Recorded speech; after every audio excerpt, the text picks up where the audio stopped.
Welcome to Book Banter, classic and modern reads, where every page sparks a conversation. Here, we dive into timeless classics and today's best-selling novels, bringing thoughtful discussions, reviews, and reflections on the stories that shape us.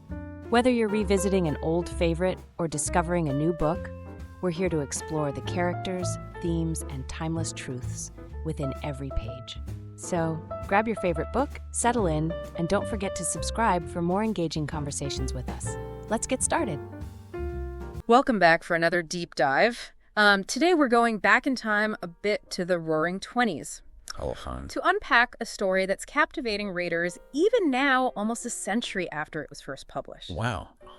Almost a century. I know, right? It's F. Scott Fitzgerald's The Great Gatsby. Such a good one. And it seems like every year Gatsby is more popular than ever. It's true. I had a student tell me just the other day that they were rereading it for like the 5th time. Wow.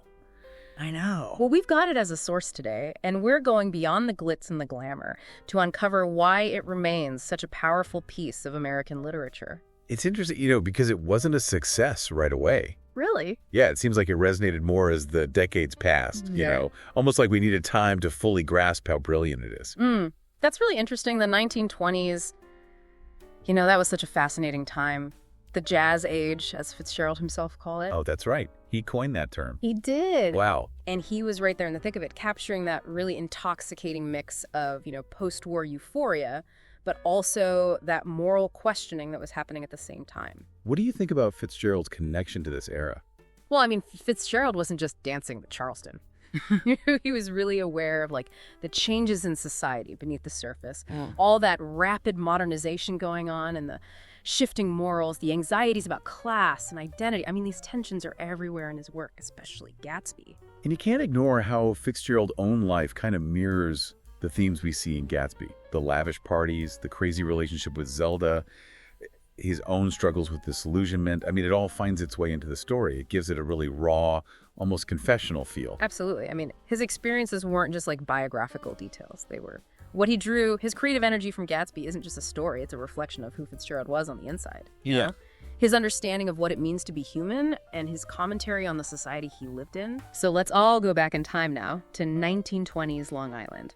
We see the story through Nick Carraway's eyes.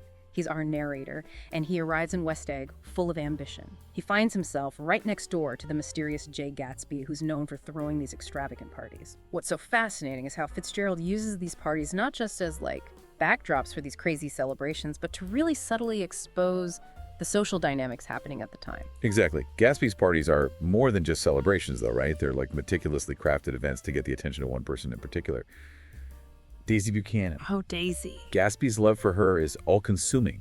It's fueled by this longing for a past they shared and a belief that he could just recreate it. And this is where those geographical distinctions become so important. You have Gatsby in West Egg representing that new money, desperately trying to be accepted into a world that sees him as an outsider.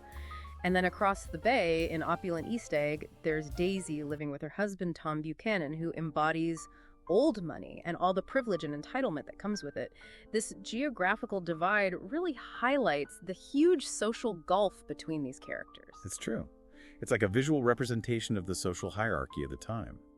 Gatsby, despite all his wealth, is seen as nouveau riche, forever trying to break into this social stratum that considers him beneath them. His extravagant displays of wealth are really just an attempt to overcome this barrier to prove himself worthy of Daisy's love. It's like he's trying to buy his way into this world where you can't actually buy your way in. A world's clinging to these rigid social structures, and Daisy, caught in the middle, embodies Gatsby's yearning for the past, for a love he thinks he can recapture. And that's where the tragedy of Gatsby's character really starts. His pursuit of Daisy isn't just about romantic love, it's about getting back a past. He's idealized a time before the disillusionment of the war and the complexities of a changing world. So even in these early chapters, Fitzgerald is setting the stage for some pretty profound themes about social mobility, the allure and danger of nostalgia, and the illusionary nature of the American dream. Exactly. The Great Gatsby is so much more than a love story. It's a critique of a society struggling with change, clinging to outdated norms, chasing illusions of happiness and fulfillment. And it's through that pursuit of Daisy that we really see one of the most important symbols in the novel. Oh, yeah. The green light at the end of Daisy's dock. Right. From the very beginning, Gatsby's reaching out for that light across the bay. It represents something just out of reach, this beacon of hope and longing. What do you think about the significance of that green light? It's such a complex symbol. Is Gatsby yearning for Daisy and that perfect vision he has of the past? But it's also about the allure of the American dream and how it can be an illusion. Right. The green light is everything Gatsby thinks he can get. Love, happiness, acceptance. But as we read on, it's obvious that Gatsby's dream is just that, a dream. It's an illusion. Fitzgerald really shows us the dark side of chasing an unattainable goal like that. Absolutely. That night when Gatsby confronts Tom and demands Daisy choose between them, the tension in that scene is palpable. You can really feel the weight of it all. It's like everything's about to explode, and Daisy is stuck between the comfortable life she has with Tom and this passionate dream Gatsby has. She can't bring herself to make the break Gatsby wants. That's the truly heartbreaking part. Gatsby's vision is shattered in that moment. He's put Daisy on a pedestal, completely ignoring her flaws and who she really is. And it's not just Daisy who lets him down either. Tom Buchanan is really unlikable. Oh, tell me about it. He's not just a jealous husband. He represents everything wrong with inherited wealth and power. Tom is the embodiment of entitlement. He's used to getting whatever he wants and manipulates things to get his way. He doesn't care who gets hurt in the process. It's awful. And the tragedy of it all is made even worse by the setting Fitzgerald creates. You have this opulent world of Gatsby's parties, and then you have the Valley of Ashes. It's like he's peeling back the layers of this society to reveal just how rotten it is underneath. The Valley of Ashes is such a powerful contrast. All that waste and despair. It's a reminder that while Gatsby and his friends chase their dreams of wealth and status, there's a whole other world out there. A world where the American dream is completely unattainable for so many people. It actually reminds me of T.S. Eliot's The Wasteland. Oh, how so? They both capture that feeling of disillusionment and emptiness in the modern world. And in this wasteland that Fitzgerald creates, Gatsby's world completely falls apart. The part where Gatsby takes the blame for what Daisy did, leading to his tragic death, it just breaks your heart. It's this reminder of the power of love, the wrong kind of love and ambition, and these unyielding social structures that cause his downfall. It really shows the cost of clinging to illusions. Gatsby thought that if he was rich enough and could recreate the past, he could win Daisy over and earn his place in their world. But Fitzgerald shows us that you can't buy happiness or fulfillment. It has to come from within and from accepting reality, not clinging to a fantasy of the past. And then there's Nick Carraway, our narrator, right? He sees all of this unfold. Gatsby's dreams falling apart, the people around him just morally bankrupt. What do you think about Nick's role in all of this? I think Nick is like our moral compass in the story. He is the one who guides us through this world of excess and tragedy. Okay. He shows up full of optimism. Yeah. You know, he's drawn to the wealth and status just like Gatsby. But as he gets closer to Gatsby and Daisy and Tom, he starts to see how empty it all is. He goes from being fascinated by it all to being repelled by it. Yeah, exactly. He sees firsthand how destructive Gatsby's dream is. And by the end, Nick realizes how hollow that world is. The relationships, the people, it's all superficial.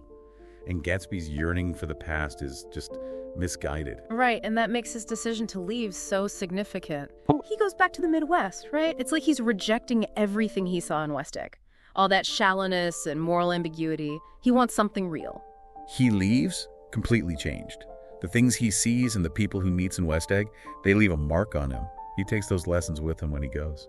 It's amazing how The Great Gatsby, even though it's set in a very specific time and place, still resonates with people today, almost 100 years later. Why do you think that is?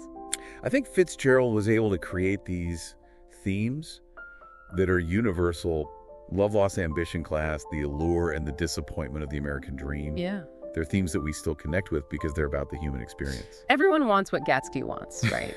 To find a love that lasts, to recapture something special from the past. And his obsession with that past makes you think about how powerful nostalgia can be, especially when society is changing so fast. Exactly.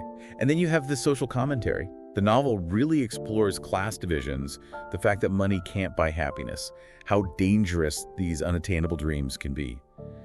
When you look at it from that perspective, it's no wonder Gatsby is still so relevant. It really makes you think about your own life, your hopes, your dreams, the compromises you make.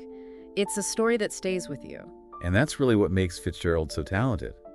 He makes us think about what it means to be human, to question what we think about success and happiness, to see how much the past shapes who we are. It reminds us that sometimes it's not about reaching the destination, it's about what you learn along the way.